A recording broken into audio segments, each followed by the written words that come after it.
అక్కి పుల్ల లాంటి ఆడపిల్ల నేను నన్ను చిన్న చూపు చూస్తే ఊరుకోను ఎందులోని నీకు నేను తీసుకోను నా సంగతేంటి తెలుసుకోవా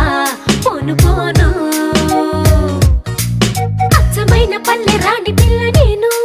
పచ్చి పైరగాలి పీల్చి పెరిగినాను ఏరి కోరి గిల్లి కజ్జా పెట్టుకోను